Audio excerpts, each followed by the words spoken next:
ബിസ്മില്ലാ വൽഹംദുലില്ലാ വസ്സലാത്തു വസ്സലാമു അലാ അഷ്റഫിൽ മുർസലീൻ വഅലാ ആലിഹി വസഹബിഹി അജ്മഈൻ അമ്മാ ബഅദ്.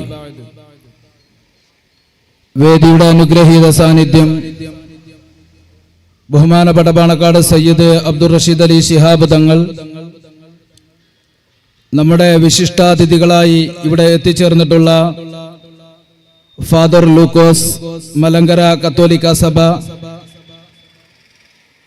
ബഹുമാന്യനായ സനൽകുമാർ സാർ, ശാന്തഗിരി ആശ്രമം വയനാട് ഏരിയ മാനേജർ, ബഹുമാനപ്പെട്ട സമസ്ത കേരള ജംഇയ്യത്തുൽ ഉലമയുടെ നീലഗിരി ജില്ലാ അധ്യക്ഷൻ OK ഇമ്പിച്ചിക്കോയ തങ്ങൾ, സമസ്ത നീലഗിരി ജില്ലാ ജനറൽ സെക്രട്ടറി PK ബാക്കവി ഉസ്താദ്, ജംഇയ്യത്തുൽ മുഅല്ലിമീൻ ജില്ലാ general secretary AM Sharif Darimi ഉസ്താദ്, സുന്നി യുവജന സംഘത്തിന്റെ അധ്യക്ഷൻ അബൂബക്കർ ബാക്കവി ഉസ്താദ്, സുന്നി യുവജന സംഘത്തിന്റെ സെക്രട്ടറി ജനറൽ മോയിൻകുട്ടി ഫൈലി ഉസ്താദ്, അതുപോലെ തന്നെ സ്വാഗത ഭാഷണത്തിൽ SKSFന്റെ ജില്ലാ സെക്രട്ടറി സൂചിപ്പിച്ചതുപോലെ ബഹുമാനപ്പെട്ട സയ്യിദുൽ ഉലമ സയ്യിദ് മുഹമ്മദ് ജിഫ്രി മുത്തുക്കോയ തങ്ങളുടെ ശതാബ്ദി സന്ദേശയാത്ര നീലഗിരിയിൽ എത്തിയപ്പോ ബഹുമാനപ്പെട്ട സയ്യിദ് അവറുകളുടെ തിക്കരങ്ങളാൽ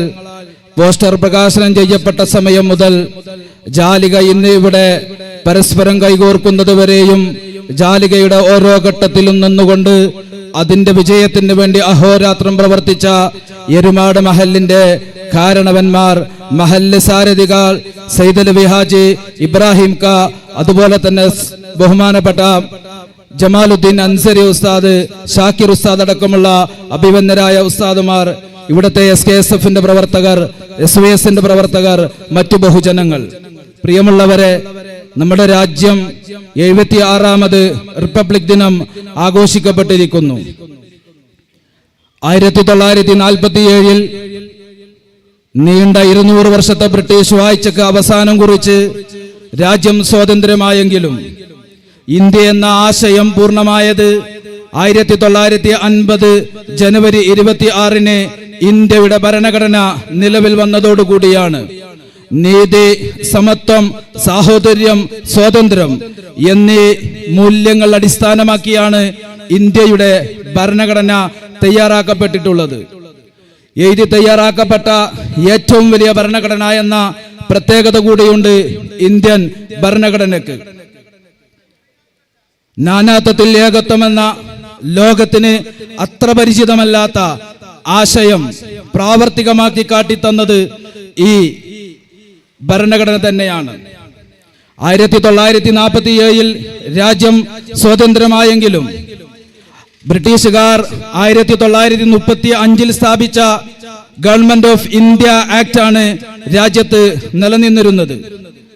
അങ്ങനെയാണ് രാജ്യത്തൊരു സ്വന്തമായ ഭരണഘടന വേണമെന്ന ആവശ്യം ഉയരുകയും ഡോക്ടർ BR അംബേദ്കറുടെ ചെയർമാനായ ഒരു ഗ്രാഫ്റ്റിംഗ് കമ്മിറ്റി രാജ്യത്ത് നിലവിൽ വരികയും ആ ഗ്രാഫ്റ്റിംഗ് കമ്മിറ്റിയുടെ ഒരുപാട് ദിവസ ആലോചനകൾക്കും ചർച്ചകൾക്കും ശേഷം 1949 നവംബർ 26-ന് ഇന്ത്യയുടെ ഭരണഘടനാ അസംബ്ലി അവർ ആലോചിച്ച് നെയ്തെടുത്തു വന്ന ഭരണഘടനയെ അംഗീകരിക്കുകയും 1950 ജനുവരി 26-ന് രാജ്യമെമ്പാടും ഇന്ത്യയുടെ ഭരണഘടന പ്രാബല്യത്തിൽ വരികയും ഇന്ത്യ ഒരു സ്വതന്ത്ര റിപ്പബ്ലിക്കായി മാറുകയും ചെയ്തു. ഏകദേശം 2 വർഷവും 11 മാസവും 18 ദിവസവും പൂർത്തിയാക്കിയിട്ടാണ് ഈ മഹത്താകുന്ന ബൃഹത്താകുന്ന ഇന്ത്യയുടെ ഭരണഘടന നമ്മുടെ പ്രപിതാക്കളാകുന്ന ഡോക്ടർ BR അംബേദ്കർ അടക്കമുള്ള മഹാത്മാക്കൾ ഈ രാജ്യത്തിന് സമർപ്പിച്ചത്. ആ ഭരണഘടന വർത്തമാന ഇന്ത്യയിൽ ഏറ്റവും കൂടുതൽ വെല്ലുവിളികൾ നേരിട്ടുകൊണ്ടിരിക്കുന്ന ദുരവസ്ഥ അനുദിനം നാം കണ്ടുകൊണ്ടിരിക്കുകയും കേട്ടുകൊണ്ടിരിക്കുകയും ചെയ്യുകയാണ്. നമ്മുടെ ഭരണഘടനയുടെ ഏറ്റവും വലിയ മൂല്യങ്ങൾ എന്ന് പറയുന്നത് നാനാത്വത്തിൽ ഏകത്വം എന്നത് തന്നെയാണ്. അതോടൊപ്പം തന്നെ നീതിയും സമത്വവും സാഹോദര്യവും സ്വാതന്ത്ര്യവും ഒരുപോലെ രാജ്യത്തെ മുഴുവൻ പൗരന്മാർക്കും രുചിക്കാൻ എപ്പോഴാണോ പറ്റുന്നത് അപ്പോഴാണ് ബ്രിട്ടീഷ് വാഴ്ചക്ക് അവസാനം കുറിച്ചുകൊണ്ട് ഇന്ത്യ നേടിയെടുത്ത സ്വാതന്ത്ര്യത്തിന്റെ സൗന്ദര്യം ആസ്വദിക്കുവാൻ ലോകത്തെ ഇന്ത്യയിലെ മുഴുവൻ പൗരന്മാർക്കും സാധിക്കുകയുള്ളൂ. പക്ഷേ ഇന്ന് നമ്മുടെ രാജ്യത്ത് ഈ ഭരണഘടനാ ശില്പിയാകുന്ന ബഹുമാനപ്പെട്ട അംബേദ്കർ വരെ വിദ്വേഷ പ്രചരണം നടത്തിയ ചർച്ചകൾ ഈ അടുത്ത കാലത്ത് മാധ്യമങ്ങളിലൂടെ നാം കാണുകയുണ്ടായി. ഇത് ഇന്ത്യ നേരിടുന്ന ഏറ്റവും വലിയ വെല്ലുവിളിയാണ്. ഇവിടെ സൂചിപ്പിക്കപ്പെട്ടതുപോലെ തന്നെ ജാതിയുടെയും മതത്തിന്റെയും വർഗത്തിന്റെയും വർണ്ണത്തിന്റെയും പേരിൽ പരസ്പരം കലഹിച്ചു കൊണ്ടിരുന്നുവെങ്കിൽ നമ്മുടെ പ്രപിതാക്കൾക്ക് ബ്രിട്ടീഷ് തേർവാഴ്ചയെ അവസാനിപ്പിച്ചുകൊണ്ട് ബ്രിട്ടീഷുകാരന്റെ കിരാത കരങ്ങളിൽ നിന്ന് ഈ രാജ്യത്തിന്റെ മോചനം നേടിയെടുക്കാൻ ഒരിക്കലും സാധിക്കുമായിരുന്നില്ല. അതുകൊണ്ട് തന്നെ 200 വർഷക്കാലത്തിലധികം ഈ രാജ്യം മടക്കി ഭരിച്ചിരുന്ന ബ്രിട്ടീഷുകാരനെ ഇവിടെ നിന്ന് ഉന്മൂലനം ചെയ്യുന്നതിന് വേണ്ടി ഹൈന്ദവനും ക്രൈസ്തവനും മതമുള്ളവനും മതമില്ലാത്തവനും പരസ്പരം കൈയോട് കൈ കോർത്തു നിന്നുകൊണ്ട് ഈ രാജ്യത്തിന്റെ സ്വാതന്ത്ര്യത്തിന് വേണ്ടി പോരാടിയിട്ടുണ്ടെങ്കിൽ രാജ്യത്തെ ഭരണഘടന 2 വർഷവും 11 മാസവും 18 ദിവസവും പണിയെടുത്തുകൊണ്ട് നമ്മുടെ പ്രപിതാക്കൾ നമുക്ക് സമർപ്പിച്ചിട്ടുണ്ടെങ്കിൽ ആ ഭരണഘടനയ്ക്ക് വെല്ലുവിളി നേരിടുമ്പോൾ ഈ രാജ്യത്തെ പൗരന്മാരെന്ന നിലയിൽ അതിനെതിരെ കാവലാളന്മാരായി ഈ രാജ്യത്തിന്റെ തെരുവീതികളിൽ സമരജോലകൾ തീർക്കേണ്ടത് നാം ഓരോരുത്തരുമാണ്. അവിടെ ജാതിയുടെയോ മതത്തിന്റെയോ മറ്റു വ്യവസ്ഥകളുടെയോ യാതൊരുവിധ ആശയവും ഉദിച്ചു വരുന്നില്ല. നമ്മുടെ രാജ്യം അത് നമ്മുടെ പ്രപിതാക്കൾ എങ്ങനെയാണോ നമുക്ക് സമർപ്പിച്ചത് അതുപോലെ തന്നെ ഈ രാജ്യം ഇവിടെ നിലനിൽക്കേണ്ടത് ആവശ്യമാണ്. അതുകൊണ്ട് നമുക്കറിയാമല്ലോ, ഈ അടുത്ത ദിവസമാണ് ബഹിരാകാശത്ത് യാത്ര നടത്തിയിട്ടുള്ള സുനിത വില്യംസ് കേരളത്തിലെ കാലിക്കറ്റിൽ വന്നിറങ്ങിയത്. അവരവരുടെ ബഹിരാകാശ ഓർമ്മകൾ ലോകത്തിനോട് സമർപ്പിക്കുകയാണ്, അവർ സംവദിക്കുകയാണ്. അവരുടെ പേടകം ചില കേടുപാടുകൾ സംഭവിച്ച് ഏത് സമയവും അവരുടെ ജീവൻ നഷ്ടപ്പെട്ടു പോകുമെന്നും അവർക്ക് ലഭിച്ചുകൊണ്ടിരുന്ന ഓക്സിജൻ തീരെ കുറഞ്ഞുപോയിക്കൊണ്ടിരിക്കുകയും ജീവഹാനി അവർ ഭയപ്പെട്ടുകൊണ്ടിരിക്കുകയും ചെയ്യുന്ന സന്ദർഭത്തിലും ആ ബഹിരാകാശത്തിന്റെ ആ ഒരു ഉത്തുംഗതയിൽ നിന്നുകൊണ്ട് ഈ ഭൂമിയിലേക്ക് അവർ സൂക്ഷ്മദർശിനികൾ മുഖേന നോക്കുകയും ഈ ഭൂമിയിലെ സൗന്ദര്യത്തെ കണ്ടാസ്വദിക്കുകയും ചെയ്യുന്നതിനിടയിൽ അവർ പറയുന്നു, ഈ രാജ്യത്തെ ജനങ്ങളെ ബഹിരാകാശത്ത് നിന്ന് അവർ നോക്കിക്കാണുമ്പോൾ ഇവിടെയുള്ള ജനങ്ങൾ വളരെ തിരക്ക് പിടിച്ച ഓട്ടത്തിലാണ്, എല്ലാവരും അതിശീഘ്രമായ തിരക്കിലാണ്, ആർക്കും ഒന്നിനും സമയമില്ല. ഭരണഘടന ഇവിടെ ഇതാ പച്ചയായി പിച്ചു ചീന്തപ്പെടുന്ന ഒരു സാഹചര്യം ഉണ്ടാകുന്നു. മതത്തിന്റെ പേരിൽ മനുഷ്യർ തമ്മിൽ കലഹിക്കുന്നു, ഇഷ്ടപ്പെട്ട ഭക്ഷണം കഴിക്കപ്പെട്ടതിന്റെ പേരിൽ മനുഷ്യനെ കൊല്ലുന്നു.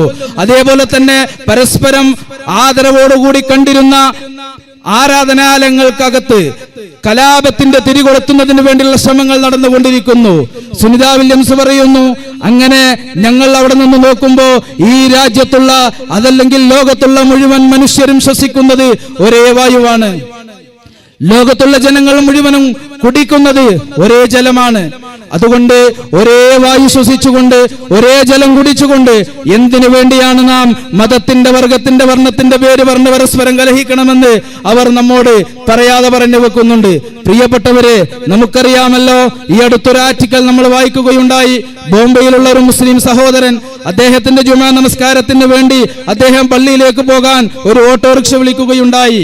അദ്ദേഹം ധൃതിയിൽ പള്ളി പോകാൻ വേണ്ടി ഓഫീസിൽ നിന്നിറങ്ങുമ്പോ അദ്ദേഹം ഓട്ടോറിക്ഷക്ക് കൊടുക്കുവാനുള്ള ക്യാഷ് കയ്യിൽ കരുതിയിരുന്നില്ല. ഓട്ടോറിക്ഷക്കാരനെ അദ്ദേഹം ക്യാഷ് എടുത്തിട്ടില്ല എന്ന് മനസ്സിലാക്കി ഓട്ടോറിക്ഷക്കാരനെ നോക്കുമ്പോ അദ്ദേഹത്തിന്റെ നെറ്റിയിൽ വലിയ കുങ്കുമം അദ്ദേഹം ചൂടിയിട്ടുണ്ട്. അദ്ദേഹം ഒരു വിനായക ഭക്തനാണ്. അപ്പോൾ ഈ മുസ്ലിമാകുന്ന സഹോദരന്റെ ഉള്ളിലൊരു ആശങ്ക വന്നു, ഞാൻ പണമെടുത്തിട്ടില്ല, ഈ റിക്ഷക്കാരൻ എന്നെ ലക്ഷ്യസ്ഥാനത്ത് എത്തിച്ചു കഴിഞ്ഞാൽ അവന് കൊടുക്കാൻ എന്റെ കയ്യിൽ പണമില്ല, ഇവന്റെ വലിയ ചന്ദനക്കുറി ചാർത്തിയിട്ടുമുണ്ട്, എങ്ങനെയാണ് ഞാൻ ഇവനെ അഭിസംബോധനം ചെയ്യുക? സൊസൈറ്റിയിൽ അത്യാവശ്യം ഇമേജുള്ള ഒരു വ്യക്തിയാണ്, എങ്ങനെ ഞാൻ താന്ന് കേണുകൊണ്ട് അവനോട് എന്റെ ഈ അവസ്ഥ പറഞ്ഞ് മനസ്സിലാക്കും? അയാളുടെ ഉള്ളിൽ ഒരുപാട് ആശങ്ക വന്നു. എങ്കിലും ലക്ഷ്യസ്ഥാനത്തേക്ക് എത്തുന്ന സന്ദർഭത്തിൽ അദ്ദേഹം മടിച്ചുകൊണ്ടാണെങ്കിലും ആ റിക്ഷക്കാരനോട് പറഞ്ഞു, ബഹുമാനപ്പെട്ട സുഹൈൽ ഐത്തമി നമ്മുടെ വേദിയിലേക്ക് കടന്നു വരുന്നു. അല്ലാഹു അക്ബർ, അല്ലാഹു അക്ബർ, വലില്ലാഹിൽ ഹംദ്. അപ്പൊ ഈ റിക്ഷക്കാരനോട് അദ്ദേഹം മടിച്ചുകൊണ്ടാണെങ്കിലും പറഞ്ഞു, സഹോദര, എന്റെ കയ്യിൽ താങ്കൾക്ക് തരുവാനുള്ള പണം കരുതിയിട്ടില്ല, ഞാൻ ജുമാ നമസ്കാരത്തിന് വേണ്ടി പോവുകയാണ്, ഓൾറെഡി സമയം വൈകിയിട്ടുണ്ട്, ഇനി എന്റെ ഓഫീസിലേക്ക് തിരിച്ചുപോയി പണമെടുത്ത് വീണ്ടും എന്റെ പള്ളിയിലേക്ക് നിങ്ങൾ എത്തിക്കുമ്പോൾ എന്റെ ജുമാ നമസ്കാരം നഷ്ടപ്പെടും. അതുകൊണ്ട് നിങ്ങൾ ഇവിടെ തന്നെ വെയിറ്റ് ചെയ്യുകയും ജുമാ നമസ്കാരം കഴിഞ്ഞ് എന്നെ എന്റെ ഓഫീസിലേക്ക് തിരിച്ചെത്തിക്കുകയും ചെയ്താൽ നിങ്ങളുടെ പണം ഞാൻ തിരിച്ചു തരാമെന്ന് പറഞ്ഞപ്പോ ആ നെറ്റിയിൽ കുങ്കുമക്കുറി തൊട്ടിട്ടുള്ള വിനായക ഭക്തനാകുന്ന ഹൈന്ദവ സഹോദരൻ അള്ളാഹുവിന് വേണ്ടി സട്ടാംഗം നമ്മിക്കാൻ പരിശുദ്ധ വെള്ളിയാഴ്ച ദിവസം ജുമയ്ക്ക് വേണ്ടി പോകുന്ന താടി വെച്ച മുസ്ലിമായ സഹോദരനോട് പറയുന്നുണ്ട്, നിങ്ങൾ എന്തിനാണ് അതിന് വേവലാതിപ്പെടുന്നത്? നിങ്ങളെ കയ്യിൽ പണമില്ലെങ്കിൽ അതൊരു പ്രശ്നമില്ല. നിങ്ങൾ എപ്പോഴാണോ എന്നെ കാണുന്നത് അപ്പോൾ തന്നാൽ മതി. നിങ്ങൾ എപ്പോഴാണോ എന്നെ കാണുന്നത് അപ്പോൾ തന്നാൽ മതി. എന്നിട്ട് ആ സഹോദരൻ അയാളെ യാത്രയാക്കുകയാണ്. അങ്ങനെ അദ്ദേഹം യാത്രയായി പള്ളിയിലേക്ക് പോകുന്ന സമയത്ത് ഈ വിനായക ഭക്തനാകുന്ന ഹൈന്ദവ സഹോദരൻ ആ മുസ്ലിമായ സഹോദരനെ തിരിച്ചു വിളിച്ചുകൊണ്ട് ചോദിക്കുന്നുണ്ട്, ഇനി നിങ്ങൾ പള്ളി കഴിഞ്ഞ് തിരിച്ച് നിങ്ങളുടെ ഓഫീസിലേക്ക് പോകണമെങ്കിൽ ഓട്ടോറിക്ഷക്ക് കൊടുക്കാൻ നിങ്ങളെ കയ്യിൽ പണമുണ്ടോ എന്ന് ചോദിക്കുമ്പോ ആ മുസ്ലിമായ മനുഷ്യൻ പറഞ്ഞു ഇല്ല എന്ന്.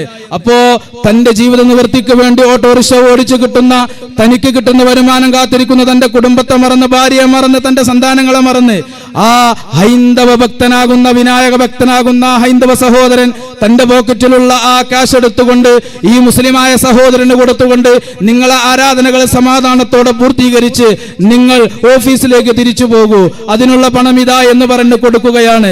ഇത് ഏതെങ്കിലും ഒരു നൂറ്റാണ്ടിൽ നടന്ന സംഭവമല്ല പറയുന്നത്, ഈ പുതിയ നൂറ്റാണ്ടിൽ നടന്നതാണ്.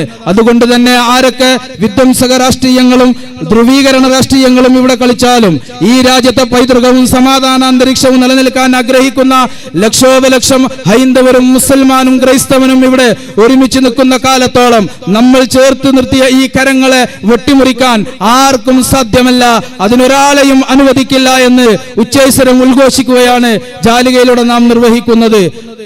ഈ ഒരു ദൗത്യം എല്ലാവരും ഏറ്റെടുത്തുകൊണ്ട് സഹിഷ്ണുതയോടുകൂടി സാഹോദര്യത്തോടുകൂടി എന്റെ ശബ്ദം ശ്രവിച്ചുകൊണ്ടിരിക്കുന്ന മുഴുവൻ സഹോദരങ്ങളും നാം ഇന്നൊരു പ്രതിജ്ഞ എടുക്കുകയാണ്. നമ്മുടെ രാജ്യം റിപ്പബ്ലിക്കായ ഈ ദിവസം കേവലം ആ ഒരു ഭരണഘടന വന്നത് മാത്രം ആഘോഷിക്കുകയല്ല, ആ ഭരണഘടന ഉദ്ഘോഷിക്കുന്ന കാര്യങ്ങളെ ഉച്ചേശ്വരം മനസ്സിലാക്കിക്കൊണ്ട് അതിനെ അംഗീകരിച്ച് ജീവിക്കുക എന്നുള്ളത് കൂടിയാണ് ജാലികയിലൂടെ നാം പൊതുസമൂഹത്തോട് പറയുന്നത്.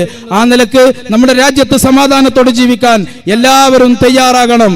അതിന് സമസ്ത കേരള ജമിയത്തുൽ ഉലമയുടെ മുഴുവൻ ആളുകളും എക്കാലത്തും 100 വർഷത്തെ പാരമ്പര്യമുള്ള ഈ മഹിതമാകുന്ന പ്രസ്ഥാനം ഈ രാജ്യത്ത് ഒരു സമയത്തും ഒരു കാലത്തും മതവിദ്വേഷ പ്രവർത്തനങ്ങൾക്കോ തീവ്രവാദ ഭീകരവാദ പ്രവർത്തനങ്ങൾക്കോ ഒത്താശ പാടുകയോ നേതൃത്വം കൊടുക്കുകയോ രാജ്യത്തെ പൗരന്മാരെ പരസ്പരം കലഹിക്കുന്ന രൂപത്തിലേക്ക് തെരുവിലേക്ക് ഇട്ടുകൊടുക്കുകയോ ചെയ്യാത്ത ആ മഹിതമായ പ്രസ്ഥാനത്തിന്റെ ആദർശ വിശുദ്ധി നൂറ്റാണ്ടുകളിലൂടെ എന്ന അതിമഹത്തായ മുദ്രാവാക്യം ഉയർത്തി 100ാം വാർഷികം കാസർഗോഡ് കുനിയിൽ നടക്കുമ്പോഴും ഈ ലോകം സമസ്തയെ ചർച്ച ചെയ്യപ്പെടുന്നുണ്ട്.